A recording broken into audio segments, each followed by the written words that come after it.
Pendant des mois, Dira apportait les chaises, servit les repas, pliait les serviettes et nettoyait les recoins de la famille de la mariée. Elle n'était pas une organisatrice rémunérée. Elle faisait partie de la famille, du moins c'est ce qu'il prétendait. Mais le jour du mariage, alors que la mariée s'avançait vers l'autel, le marié se retourna, s'avança vers Dira et murmura « Tu es à la mauvaise place. Viens avec moi ». Les secondes qui suivirent changèrent la vie de tous les participants. Après le décès de sa mère, Dira a emménagé chez sa famille élargie. C'était une fille calme et douce, toujours prête à aider sans rien attendre en retour. Chaque matin, elle se levait tôt pour balayer, laver, cuisiner et faire le ménage. Personne ne lui a demandé si elle était fatiguée. Personne n'a proposé son aide. Pour eux, elle était juste là, comme une ombre. Lorsque sa cousine Yemoja s'est fiancée, les choses ont empiré. Dira s'est chargée de tout le travail du mariage. Elle a disposé les chaises, plié les serviettes, décoré la salle et même servi le repas à chaque réception. Pendant que les autres riaient, s'habillaient et prenaient des selfies, Dira travaillait silencieusement en retrait. Si elle faisait une erreur, on la criait dessus. Si elle faisait tout parfaitement, personne ne la remerciait. Elle faisait partie de la famille, disait-il toujours, mais il la traitait comme une domestique. Il lui donnait de vieux vêtements et ne la laissait jamais participer à leur sortie. Même lorsqu'elle essayait de se joindre aux conversations, il la regardait comme si elle n'avait rien à faire. Pourtant, Dira ne se plaignait jamais. Elle croyait qu'aider sa famille était la bonne chose à faire. Mais au fond d'elle-même, cela lui faisait mal. Comment ils ignoraient sa gentillesse? Comment ils ne la voyaient que lorsqu'ils avaient besoin de travail? Personne ne remarquait ses larmes quand elle faisait la vaisselle seule le soir. Personne n'entendit ses prières silencieuses, implorant amour, respect, que quelqu'un la voie. Ils pensaient tous que Dira n'était qu'une pauvre cousine qui devrait être reconnaissante d'avoir un toit. Mais ils ignoraient que tout allait changer. Ils ne savaient pas que le mariage qu'ils préparaient si fièrement allait bouleverser la situation, et que Dira, l'assistant discret, allait les surprendre tous. Madu était le futur marié. Issu d'une famille respectée, il était connu pour son calme et sa prévenance. Chaque fois qu'il se rendait chez Yemoja pour les préparatifs du mariage, il voyait la même jeune fille, Dira, se mouvoir discrètement en arrière-plan. Elle ne parlait jamais beaucoup, ne réclamait jamais d'attention, mais Madu la remarquait. Non seulement parce qu'elle travaillait sans arrêt, mais aussi à cause de sa façon de travailler. Elle était intelligente. Elle était gracieuse. Quand les choses tournaient mal, c'était Dira qui les réglait, arrangeant les décorations, calmant les gens, retrouvant les objets perdus, aidant les aînés à s'asseoir confortablement. Elle n'attendit pas les compliments. Elle fit simplement ce qu'il fallait faire, avec un sourire doux et un esprit calme.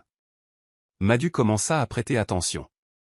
Il vit comment Yemoja et ses sœurs s'attribuaient le mérite des idées de Dira. Il vit sa tante lui crier dessus devant les invités. Il remarqua que les vêtements de Dira étaient toujours simples, ses chaussures usées, et pourtant elle n'avait jamais l'air amère. Au lieu de cela, elle se comportait avec une force tranquille. Un jour, la livraison de nourriture étant retardée, tout le monde a paniqué. C'est Dira qui a trouvé une solution rapide, elle a préparé des collations avec les petites choses de la cuisine et a sauvé la situation. Mais une fois de plus, d'autres s'en sont attribués le mérite. Après ce jour, Madu a commencé à se poser des questions. Qui est-elle, a-t-il demandé à sa future épouse. Oh, juste une cousine, dit Yemoja d'un geste de la main. Elle a de la chance qu'on la laisse rester ici. Madu n'aimait pas la façon dont il parlait d'elle. Il redemanda un autre jour et la mère de Yemoja répondit, c'est comme une aide. Elle devrait être reconnaissante. Mais Madu n'était pas d'accord. Il voyait quelque chose de rare chez Dira, quelque chose de pur et de puissant. Chaque fois qu'il la voyait, il ressentait un pincement au cœur. Elle était différente. Et peu à peu, Madu réalisa une chose choquante. Il n'était pas enthousiaste à l'idée d'épouser Yemoja. Son regard et son cœur étaient attirés par la seule personne que tout le monde ignorait, Dira. À l'approche du jour du mariage, tout le monde dans la maison parlait de vêtements, de maquillage, de coiffure et de séances photos. La mariée, Yemoja, avait déjà acheté 3 tenues différentes pour son grand jour. Ses sœurs exhibaient leurs chaussures et leurs bijoux. Mais Dira n'avait rien. Elle avait travaillé sans relâche, nettoyant, servant les invités, faisant les courses. Mais personne n'avait pensé à lui demander si elle avait une robe à porteur pour le mariage. Un après-midi, alors qu'elle passait devant le salon, elle entendit des rires. Yamoja et ses amis se moquaient d'elle. « J'espère qu'elle ne va pas se faire passer pour une villageoise et gâcher nos photos, » dit l'une d'elles. « Elle ferait mieux de rester dans la cuisine, » dit un autre en riant. Dira entendit tout, mais ne dit rien. Plus tard dans la soirée, Dira demanda discrètement à sa tante si elle pouvait lui emprunter quelque chose de convenable à se mettre. Sa tante la regarda de haut en bas et lui dit « Et toi? Que vas-tu faire au mariage? Reste juste à l'arrière et aide à la nourriture. » Dira hocha la tête et s'éloigna. Mais intérieurement, elle avait envie de pleurer. Elle alla dans son petit coin et regarda la seule robe qu'elle possédait, délavée et vieille. Elle ne lui allait plus et la couleur avait délavé. Elle la replia et soupira. Peut-être avait-il raison. Peut-être qu'elle ne devrait même pas essayer de s'habiller. Le lendemain matin, Yamoja l'arrêta dans le couloir. « Soyons très clairs, dit-elle d'une voix sèche. Ne cherchez pas l'attention. C'est mon jour. Je ne veux pas que quelqu'un te prenne en pitié et gâche l'esthétique. Reste en retrait, d'accord ?»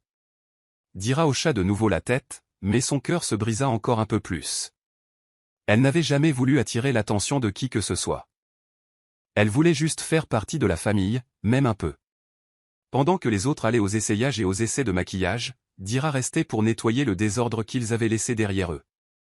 Elle cirait des chaussures qu'elle ne porterait jamais. Elle défroissait des robes qu'elle ne toucherait jamais. Elle s'assurait que la salle soit parfaite pour un mariage auquel elle ne se sentait pas invitée. Ce soir-là, assise seule, elle observait la lune par la fenêtre, se demandant pourquoi la gentillesse ne suffisait pas pour être vue, pourquoi la simplicité signifiait toujours moins. Dans son esprit, elle avait décidé de ne pas chercher à s'intégrer. Elle resterait simplement dans l'ombre et aiderait. C'est tout ce qu'il lui permettait de faire. 2 jours avant le mariage, alors que tout le monde dans la maison s'affairait à crier au sujet des décorations et des derniers préparatifs, Dira était dans le jardin à laver des piles de vaisselle. Ses mains étaient fatiguées, son dos lui faisait mal et son cœur était lourd. Soudain, un livreur franchit le portail et demanda « Y a-t-il quelqu'un qui s'appelle Dira ici ?» Tout le monde parut perplexe.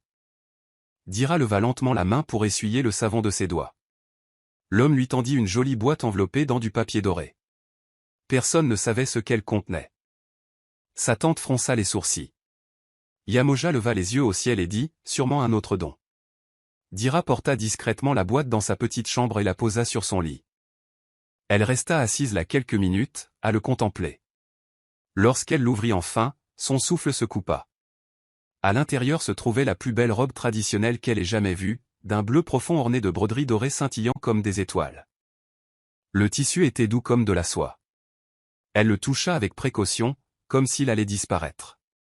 Sur la robe se trouvait un petit mot plié. Ses mains tremblaient lorsqu'elle l'ouvrit. Le mot disait « Veuillez porter ceci. Je veux que vous soyez visible. » Les yeux de Madu Dira se remplirent de larmes. Elle le lut encore et encore. « Je veux qu'on te voie. » Personne ne lui avait jamais dit ça auparavant. Un instant, elle serra la robe contre sa poitrine et sourit. Mais le doute s'installa. Pourquoi Madu lui envoyait-il quelque chose d'aussi beau? Était-ce de la pitié? Était-il simplement gentil? Peut-être voyait-il à quel point elle avait l'air pauvre et voulait-il qu'elle se fonde dans la masse. Elle secoua doucement la tête et replia la robe dans la boîte. Cette nuit-là, elle a caché la boîte sous son lit. Elle n'en a parlé à personne. Elle ne l'a même pas essayé. Au fond d'elle-même, elle se sentait reconnaissante. Mais elle avait aussi peur. Et si elle le portait et que tout le monde riait? Et si Yamoja l'accusait de vouloir attirer l'attention? Et si cela causait encore plus de problèmes? Alors elle se dit que ce n'était qu'un geste gentil. Rien de plus. Madu était un homme bien. Et peut-être voulait-il simplement qu'elle ne se sente pas exclue. C'était tout. Mais au fond d'elle, son cœur s'accrochait à ces mots. Je veux que tu sois vue. Elle ne le savait pas encore. Mais ces mots allaient changer toute sa vie. Le jour du mariage arriva enfin. La salle resplendissait de décorations. Tissus dorés, fleurs fraîches et lumières tamisées donnaient à l'ensemble un air de conte de fées. Les invités, parés de leurs plus beaux atours, remplissaient la pièce. Les rires et la musique résonnaient partout. Tout le monde semblait heureux, prenant des photos et discutant. Mais dans un coin, près des stands de nourriture, se tenait Dira. Elle portait une robe simple, les cheveux attachés en arrière. Ses mains étaient occupées à préparer les boissons et à arranger les serviettes. Personne ne la remarqua. Personne ne lui dit bonjour. Elle observait de loin Yamoja se promener, exhibant sa robe et souriant au photographe. La mariée était magnifique, mais son cœur était fier et froid. Dira gardait la tête basse, travaillant en silence. Elle avait aidé à tout, cuisine, ménage, décoration. Mais aujourd'hui, elle n'était qu'une ombre parmi d'autres. Soudain, alors que la musique démarrait et que les invités étaient invités à prendre place, Dira s'est légèrement déplacée pour se frayer un chemin près de l'espace restauration. À cet instant, le frère de la mariée, Folarin, est passé et a pris une photo. « Tu ne peux pas bouger ? Tu es là, toujours en quête d'attention. » Sa voix était forte, et plusieurs invités se retournèrent pour le regarder. Les joues de Dira brûlèrent. Elle recula rapidement, gênée. Elle ne dit pas un mot. Elle ne pouvait pas. Son cœur se serra. Cet instant la brisa. Tout le travail acharné, toutes les nuits blanches, rien de tout cela n'avait d'importance. Même pas ce jour-là. Elle regarda autour d'elle et vit des gens rire, s'embrasser, faire la fête. Personne ne vit sa douleur. Personne ne s'en souciait. Dira sortit discrètement du hall. Le soleil brillait encore. Elle s'assit sur un banc bas derrière le bâtiment, les yeux pleins de larmes. Je n'aurais peut-être pas dû venir, pensa-t-elle. J'aurais peut-être dû rester à la maison. Elle se sentait petite, comme une erreur, plantée là où elle n'avait rien à faire. Elle prit une grande inspiration et essuya rapidement ses larmes, avant que quiconque ne puisse la voir. Son plan était simple désormais. Rester dehors jusqu'à la fin de la cérémonie, puis rentrer chez elle. Elle ne voulait rien gâcher. Elle voulait juste disparaître. Mais ce que Dira ignorait, c'est qu'à l'intérieur de la salle, un événement inattendu allait se produire, quelque chose qui la sortirait de l'ombre et la placerait là où elle devait être. La musique commença. Tout le monde se leva et se retourna pour regarder la mariée descendre l'allée. Les flashs des appareils photo clignotaient, les gens applaudissaient doucement, et Yamoja souriait fièrement, marchant lentement comme une reine. Sa robe scintillait, sa tête était haute, et tous les regards étaient braqués sur elle. C'était le moment qu'elle attendait depuis si longtemps. Mais alors qu'elle atteignait le milieu de la salle, un événement inattendu se produisit.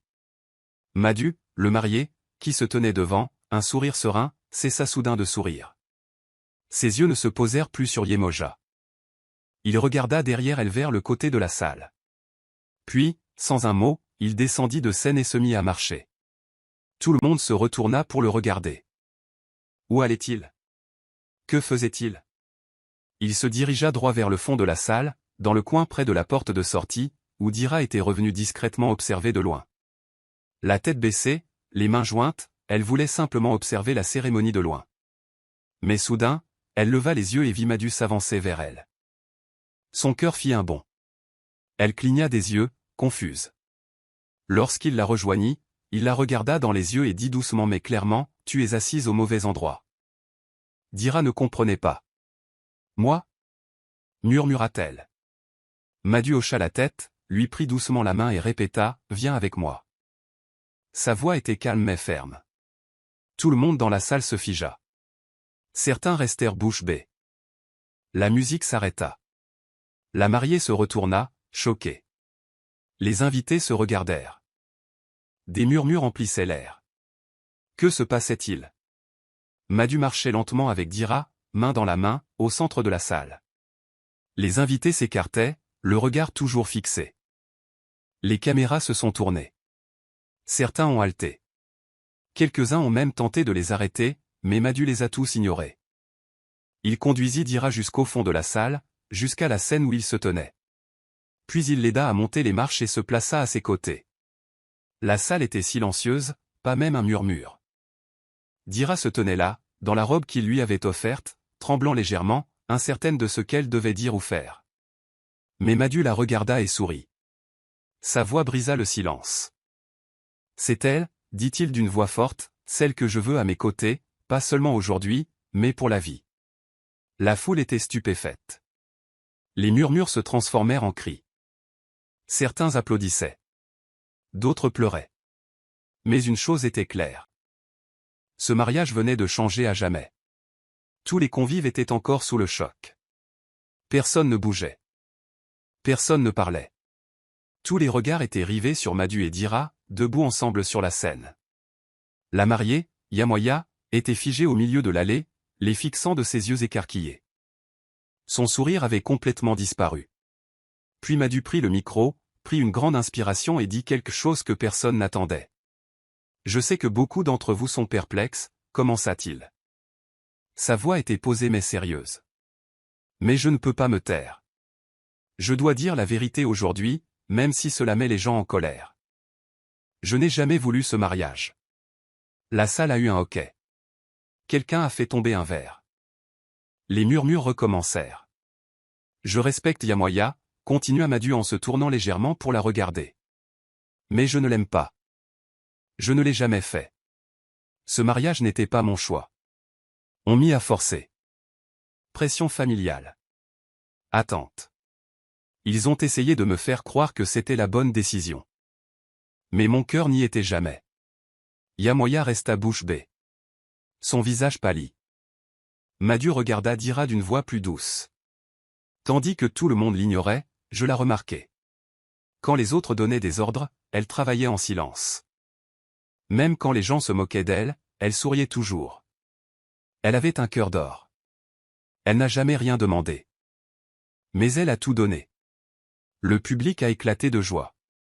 Certains ont applaudi pour la soutenir. D'autres semblaient choqués. Quelques proches de Yamoya se levèrent en criant de colère. Mais personne n'arrêta Madhu. Il a continué. J'ai déjà essayé de parler, mais personne ne m'a écouté. Aujourd'hui, je ne mentirai pas devant l'autel. Je ne peux pas épouser quelqu'un que je n'aime pas. Celui que je veux. Celui que je respecte. Celle que j'aime. C'est la mère de Dira Yamoya qui s'est levée, furieuse. C'est de la folie. Comment osez-vous embarrasser notre fille ainsi? Mais c'était trop tard.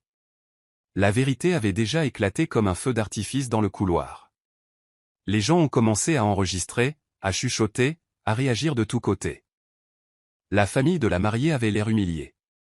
Leurs visages fiers se sont assombris. Tous leurs projets, leurs spectacles, leur fierté ont été ruinés en quelques secondes. Les invités qui les avaient félicités plus tôt détournèrent le regard. Dira, tenant toujours la main de Madhu, était bouleversée. Elle ne s'attendait pas à cela. Mais à cet instant, elle a réalisé quelque chose de puissant. Parfois, la vérité brise les cœurs. Mais elle libère aussi. La salle se transforma en un chaos total. Certains se levèrent et applaudirent bruyamment, acclamant Madhu en criant « Enfin, quelqu'un a dit la vérité !» D'autres secouèrent la tête, incrédules, murmurant avec dégoût. Comment avait-il pu embarrasser la mariée à ce point? Siffla une femme. Le père de Yamoya semblait sur le point d'exploser de colère, tandis que sa mère se cachait le visage de honte. Le mariage, autrefois parfait, s'était transformé en une tempête de murmures, de disputes et d'émotions fortes. Pendant ce temps, les mains de Dira tremblaient. Son cœur battait la chamade. Elle regarda Madhu, les yeux écarquillés, encore perplexe face à ce qui se passait. Des gens qui ne lui avaient jamais adressé la parole la fixaient maintenant, la montraient du doigt, parlaient d'elle comme si elle avait soudain pris de l'importance. Elle ne savait pas quoi faire. L'attention lui faisait peur. Elle essaya de retirer sa main de Madhu, voulant courir dehors et disparaître. Mais Madhu lui tenait fermement la main. Il la regarda droit dans les yeux et dit d'une voix calme mais ferme, « Ne pars pas. Tu as toujours été à ta place ici.